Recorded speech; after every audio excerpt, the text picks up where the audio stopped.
امام احمد بن حنبل سفر کر رہے تھے, بڑا فیمس واقعہ ہے, سفر کر رہے تھے, رات لیٹ ہو گئی, مسجد میں اجازت ہے کہ میں رات یہاں رہ لوں, تو انہوں نے کہا نہیں آپ یہاں رات نہیں رہ سکتے. تو ایک نان بنانے والا گزر رہا تھا, تو انہوں نے کہا آپ کیوں بزرگ کو تنگ کریں, بزرگ آپ میرے پاس آئیں بابا جی, میرے گھر رہ لیں. تو انہوں نے کہا ٹھیک ہے. تو وہ جب گھر لے کے گیا تو وہ رات کو نان, وہ تو آٹا گوندتا تھا, آٹا گوند رہا اور کہتا ہے استغفر اللہ استغفر اللہ.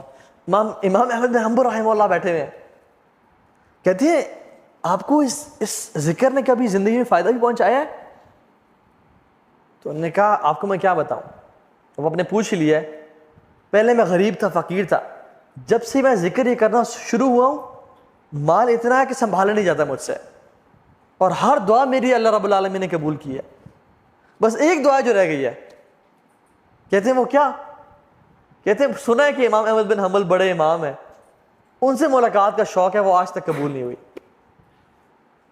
امام احمد بن حنبل کہتے ہیں کہ وقد جررت الیک جرا, ایسے لگتا ہے کہ مجھے آپ کے پاس گھسیٹ کے لایا گیا ہے آپ سے ملاقات کروانے کے لیے. میں ہوں امام احمد بن حنبل.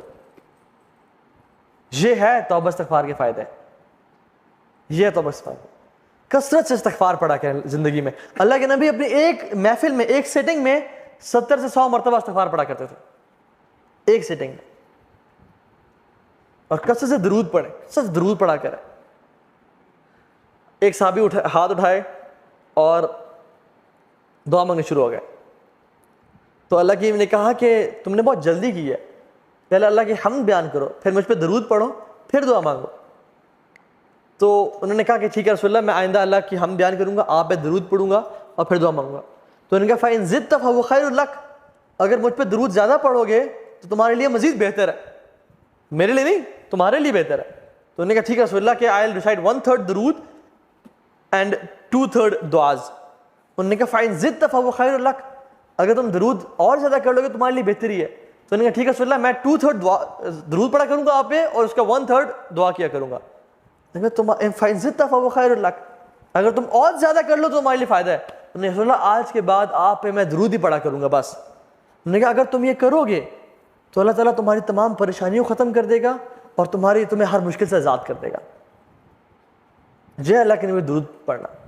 جو شخص صبح اور شام اللہ کے نبی پہ 10 دفعہ درود بھیجتے ہیں, اللہ سبحانہ و تعالیٰ اس کے تمام فرشتے اس پہ 70 مرتبہ درود بھیجتے ہیں, 70 ٹائمز.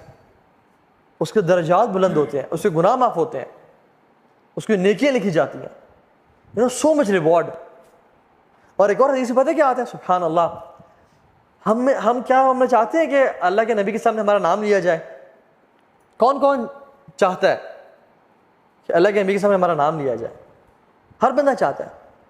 ایک حدیث میں آتا ہے کہ جو شخص مجھ پہ درود بھیجتا ہے نا, میرے میں روح ڈالی جاتی ہے اور مجھے اس کا درود پہنچایا جاتا ہے. اللہ کے جو فرشتے ہیں نا, نورانی مخلوق, وہ اللہ کے نبی تک اس بندے کا درود پہنچا. جسٹ امیجن سبحان اللہ کہ رسول اللہ صلی اللہ علیہ وسلم کے سامنے یہ کہا جائے کہ یا رسول اللہ آپ کا بندہ عبداللہ بن عبد الرحمن, اس نے آپ پہ درود پڑھا ہے. سبحان اللہ. تو اللہ کے نبی پہ تک درود پہنچایا جاتا ہے. شیخ صالح المغاسمی ہیں, وہ کہتے ہیں کہ ان کا آپریشن ہوا, ہارٹ سرجری ہوئی, اور ان کے نا ہارٹ بلاکیج تھے, بہت ساری آرٹریز بلاک تھیں اور سٹنٹس ڈلے ہوئے تھے, تو بہت ایشوز تھا ان کے اس میں. تو وہ کہتے ہیں کہ it was a lengthy operation. کہتے ہیں کہ میں بڑا پریشان تھا, ڈاکٹرز نے میرا آپریشن کیا, سکسیزفل ہو گیا الحمدللہ, ٹانگیں لگا دیے, میں اٹھا تو آئی واز ریلیکسڈ. لیکن کچھ دیر بعد ڈاکٹرز دوبارہ آنے شروع ہو گئے, اور جو ساتھ مشینز تھیں ان میں نا پی پی پی کچھ ہونے شروع ہو گیا, اور ایک ڈاکٹر آ رہا, دوسرا, تیسرا, چوتھا. یہ عرب کے بہت بڑے داعی ہیں شیخ صالح المغاسمی, ابھی بھی زندہ ہیں رحمہ اللہ.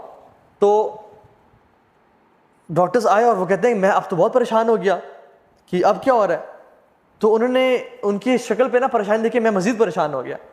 تو انہوں نے کہا کہ آپ کے جو بلاکیج تھے نا, وہ سم تھنگ ہیپن کہ بہت زیادہ نا بلاک ہو گیا, and we have to re operate you again, تو ہمیں دوبارہ کھول کے سرجری کرنی پڑے گی.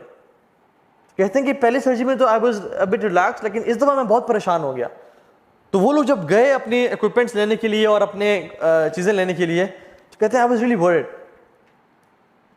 کہتے ہیں کہ میرے ساتھ ایک نا آئی تھنک لیبنانی نرس کھڑی ہوئی تھی, وہ مجھے کہتی ہے کہ یا صالح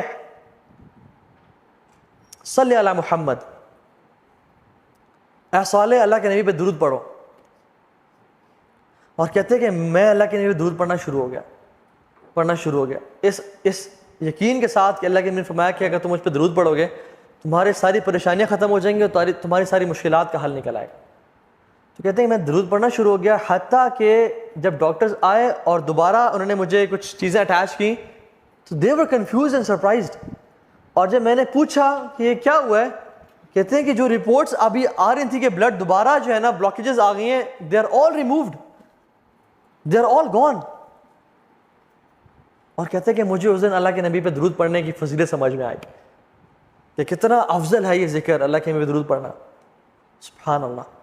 تو اپنی زندگی کو نا کثرت سے، جب بھی فری ٹائم ہے نا، درود کثرت سے پڑھا کریں، استغفار کثرت سے پڑھا کریں. دن میں 100 دفعہ سبحان اللہ و بحمدہ پڑھا کریں. اللہ تعالیٰ تمام کے تمام گناہ معاف کر دیتے ہیں جو شخص دن میں 100 دفعہ سبحان اللہ و بحمدہ پڑھ لیتا ہے.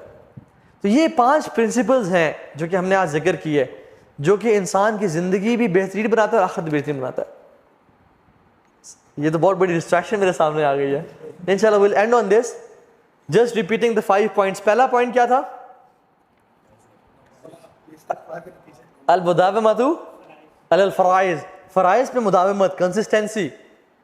واللہ العظیم انسان کی تراویح میں نکلنے والے آنسوؤں سے بہتر ظہر کی نماز پہ جانے کے لیے جو ایک پسینے کا قطرہ ہے نا، وہ اس سے لاکھ درجے بہتر ہے.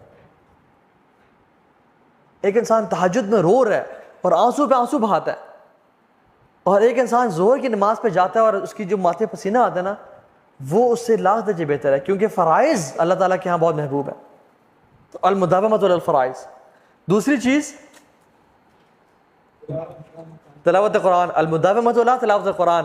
تیسری چیز اپنے دل کو صاف کر لینا. چوتھی چیز نہیں، یہ تو 5ویں تھا ذکر. چوتھی یہ تو تیسری تھی، نرمی. ٹھیک ہے، اپنے دل کو اپنے مزاج کو نرم بنا لیں انشاءاللہ. اور 5ویں چیز اللہ تعالیٰ کا ذکر.